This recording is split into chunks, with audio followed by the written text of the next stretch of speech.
the whole reason you bought the gold is to have foundational wealth. That's the whole reason you bought the gold. So now you're going to take that and you're going to put it on a blockchain and let someone else have it sitting in the cloud somewhere, walking around with it on the smartphone. You got to be crazy. Okay, so you've given us a whole bunch of things to think about, and I think that's going to be very helpful for investors. I do know you've been telling us for years, probably at this point, you have to shut off, you have to get away, you have to make your decisions and then trust in them. I know that people really have difficulty about that. And one of the questions that we've been getting a lot over the last year, especially, or 6 months, is why gold and silver prices are not higher given all the things that are going on in the world. I wondered if you could comment a little bit about that and maybe share some advice for people there as well. Well, when you talk about people not being able to have any patience, I think they need to have some self-reflection, because the way I see it is they're like, remember the story of the tar baby, where every time he's swinging, he's getting more feathers on himself, and because he's got tar, it's sticking. Right. So then you swing. Now you look like a bird. You're covered in feathers. The more you swing, the worse it gets. I mean, this is like a drowning person, and they say, I have to keep flailing around because it's all I know how to do. And nobody says, how's it working out for you? I mean, chances are not very well. Okay. So the guy that's telling you to go sit in a hot spring for 2 days is doing a lot better than you, who's walking around staring at your Robinhood app 24/7, wondering, should I switch Pancake Coin for Sushi Coin? And should I do it now or should I do it in 5 seconds? I mean, the average person's ability to see in front, okay, forward, is about 6 feet. So people have really been conditioned for instantaneous thinking. That's all they can do is think for this moment. But most major money is not made in 10-second intervals.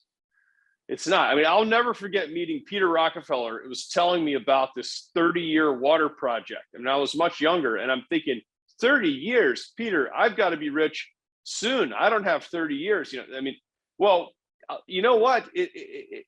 There's something to take away from that. This is how these people think. And this is super rich people. Okay, so you've got to realize that what you've been doing is what got you here. Gold and silver, I always ask people, what are you expecting?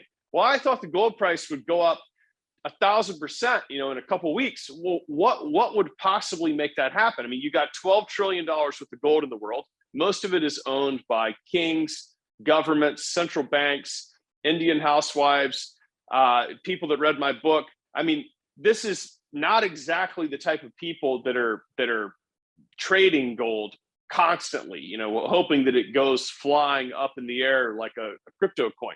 And so what are you expecting? Well, okay, well, why are you betting on gold? Why are you gambling with gold? Because gold is not really you would never gamble with the Mexican peso thinking it was going to go 1,000% higher in a week. It's not going to do that.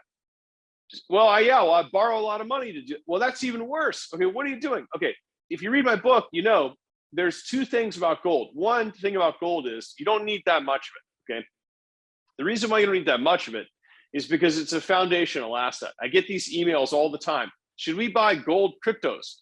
No, I'll tell you why. Not because they're not cool. They're cool. They're smart. They're much better than gold. Okay, because technologically speaking. However, the whole reason you bought the gold is to have foundational wealth.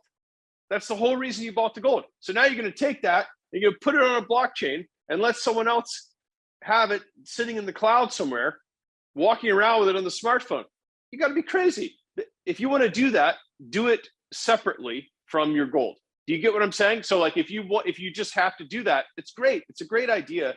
It's technologically speaking, it's cool. But do it separately.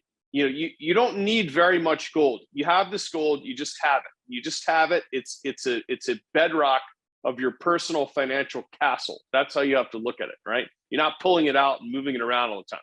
The second piece of that is gold royalties. If gold goes up $100, the value of a portfolio of royalties, Metalla has over 70 royalties now. When I was in London talking to people at Metallo, they said, wait a minute, 70?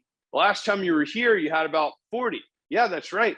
We were busy during the pandemic. 70 royalties. Okay. It's a crazy amount. I was just reading the story of Franco-Nevada, and it was dawning on me that our company is a lot like Franco, the way it was formed. I mean, they were very focused on getting these long-term development stage royalties. They thought that's where the action was. Same thing we've done. So you have 70 royalties. Gold price goes up, the value of the royalties goes like this. You get a what they call a leveraged effect. It's like having a lever, like Archimedes. You lift it just a little bit, and on the other end of it, if it's long, it goes really high. Remember, I just said $100. So I mean, everybody says, well, I thought gold was going to go up 1,000%. You're crazy. It doesn't need to do that. 100, $200. I mean, that's the move in gold. You go to 2250 or something, 2250. That's reasonable. Maybe later this year.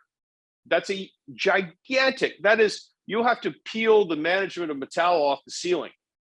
That's a huge move in gold because they're looking at 30 years of future gold production with zero exposure to inflation.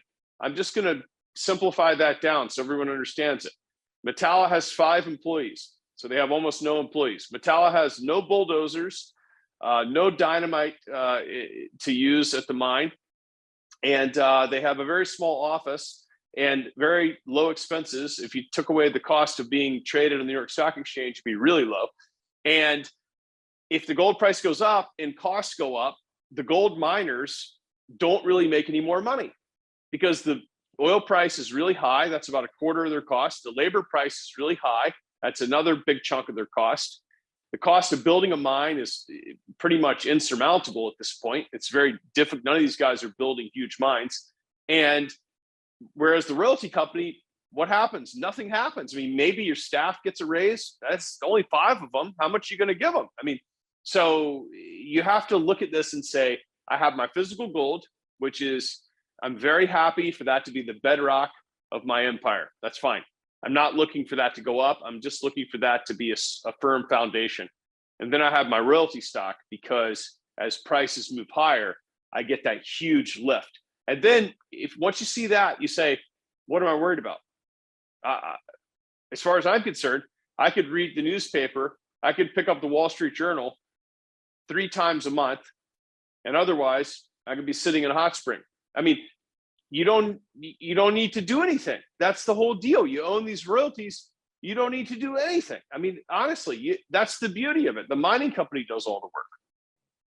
Yeah. Okay. So last thing, just before we wrap up, you've always had a focus on things that are real. You've been talking about that today.